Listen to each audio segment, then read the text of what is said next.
ॐ शान्ताकारं भुजगशयनं पद्मनाभं सुरेशं विश्वधारं गगनसदृशं मेघवर्णं शुभांगं लक्ष्मीकान्तकमलनयनं योगिभिर्ध्यानमग्नं वन्दे विष्णु भवभयहरं সর্বলোকনাথং। এই মন্ত্র উচ্চারণ করলে বিষ্ণুদেব প্রসন্ন হন ও জীবনে শান্তি, ভক্তি, সমৃদ্ধি ফিরে আসে। নমস্কার বন্ধুরা, ভগবানের কৃপায় আশা করি আপনারা সকলেই ভালো আছেন। আজ সর্বশ্রেষ্ঠ একাদশী পুত্তুদা একাদশী। এই পুত্তুদা একাদশী আমরা কেন পালন করে থাকি, এর ফলোদয় কী, সেই নিয়ে আজকের ভিডিও। তো বন্ধুরা, ভিডিও যদি ভালো লেগে থাকে অবশ্যই ভিডিওতে আপনি আপনার মতামত জানিয়ে যাবেন, আর কমেন্টে অবশ্যই লিখে যাবেন আপনার ইষ্ট দেবতার নাম বা জয় শ্রী বিষ্ণু। আর ভিডিওটি সম্পূর্ণ দেখার অনুরোধ রইল। এই শ্রাবণের বর্ষায় বৃন্দাবনের আকাশে যখন মেঘ জমে ওঠে, তখন শুরু হয় এক অপূর্ব পবিত্র যাত্রা। সেই যাত্রা হলো ঝুলন যাত্রা। আর একাদশীর এই মহিমান্বিত দিনে আছে পুত্তুদা একাদশী। এই পবিত্র তিথি, যেখানে ভগবান বিষ্ণুর কৃপায় পূর্ণ হয় সন্তান লাভের আশীর্বাদ। এই দুই উৎসব আজ এক সূত্রে বাঁধা। চলুন শোনাই এক অতুলনীয় কাহিনী, যেখানে এক নিঃসন্তান রাজা, এক ভক্ত স্ত্রী এবং এক জাগ্রত স্বপ্ন হয়ে আসে ভগবানের কৃপার সঞ্চার। সে এক প্রাচীনকালের কথা। মধ্য ভারতবর্ষে রাজত্ব করতেন এক সদয় রাজা। তার নাম ছিল সুখদেব। রাজ্য সমৃদ্ধি, প্রজারা সুখী, কিন্তু রানী চন্দ্রলেখার হৃদয়ে ছিল এক পূজা করতেন। শয্যায় যাওয়ার আগে কোনো চোখ মেলে তাকাতেন আকাশের দিকে, তারা গুনতেন, বলতেন, প্রভু, যদি আমার গর্ভে না ফোটে তবে এই রাজ্য কিসের? এক রাতে রাজা ঘুমিয়ে পড়ার আগে বললেন, চলো আমরা উপবাস করব।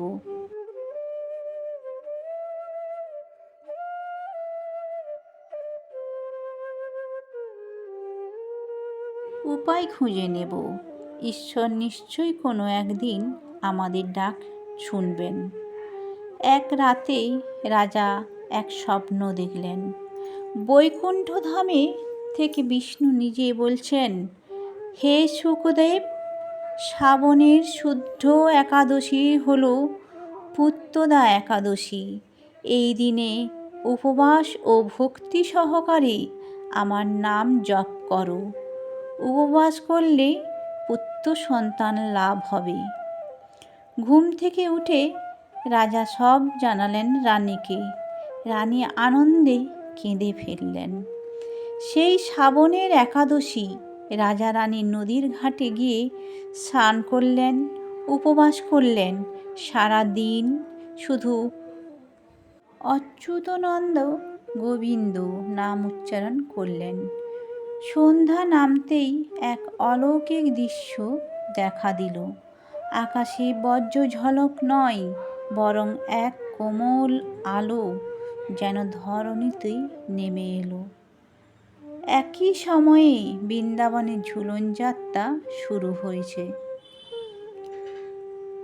রাধা আর কৃষ্ণকে দোলনায় বসিয়ে গাওয়া হচ্ছে, ঝুলে রাধা নন্দন নন্দন রায় কিশোরী, ঝুলনায় ঝুলে রাধে বংশীধারী। রাজা সুখদেব আর রানী চন্দ্রলেখা সেই দোলায় অংশ নিতে বৃন্দাবনে যান। দোলনায় বসে রাধাকৃষ্ণ যখন নিজেই এক পবিত্র বার্তা দেন রানীকে। রানী দেখেন দোলনার পাশে এক ছোট্ট শিশু হাঁটছে এবং হেসে বলছে, মা, আমি আসব তোমারই গর্ভে, তুমি প্রস্তুত তো? রানী বিস্ময়ে মূর্ছা যায়।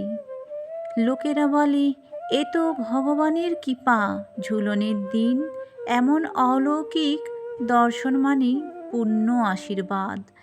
এরপর মাস ঘুরতে না ঘুরতেই রাজমহলে আনন্দের খবর, রানী গর্ভবতী হলেন।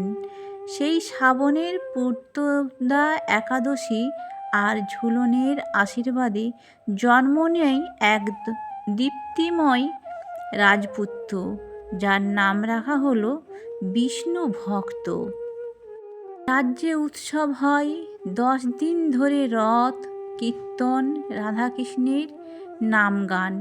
সেই বছর থেকে রাজা নির্দেশ দেন, রাজ্য জুড়ে শ্রাবণের একাদশীতেই পুত্রদা ব্রত নামা পালন করা হবে আর ঝুলন যাত্রার প্রতিটি গ্রামে রাধাকৃষ্ণের দোল বসবে।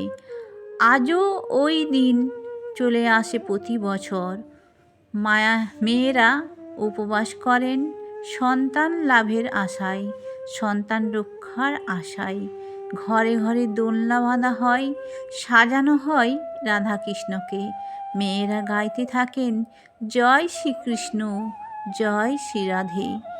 এই দিন শুধু উৎসব নয়, এই দিন আস্থা, আশা আর ভগবানের কৃপা লাভের এক নিঃশব্দ ডাক।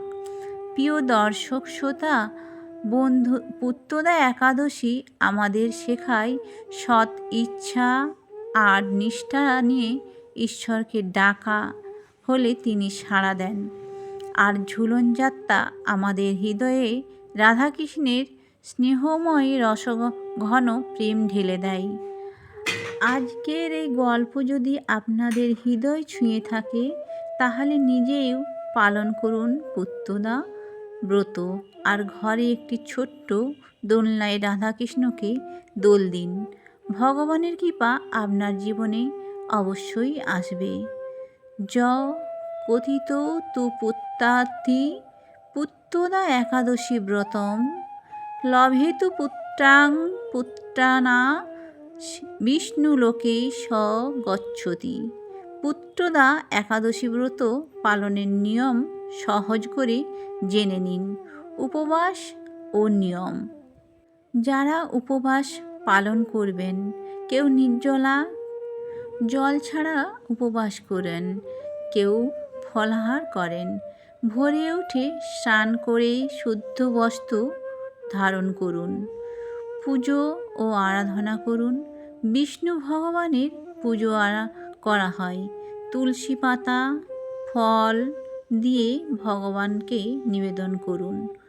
পুত্র কামনায় শ্রী ভগবদ্ গীতা পাঠ করুন, বিষ্ণু সহস্র নাম জপ করুন। রাত্রি জেগে ভক্তি সঙ্গীত বা নাম সংকীর্তন করা যে শ্রেয়। দ্বাদশ তিথিতে পালন করবেন। পরের দিন দ্বাদশ তিথিতে ব্রাহ্মণ বা দরিদ্রকে দান দিয়ে উপবাস ভঙ্গ করুন। এই ব্রত পালন করলে সন্তান প্রাপ্তি ও সন্তানদের মঙ্গল কামনা হয়। এই বিষয়ে এই একাদশী পালন করা খুবই শ্রেয়। তো বন্ধুরা, আজকের ভিডিও এই পর্যন্ত।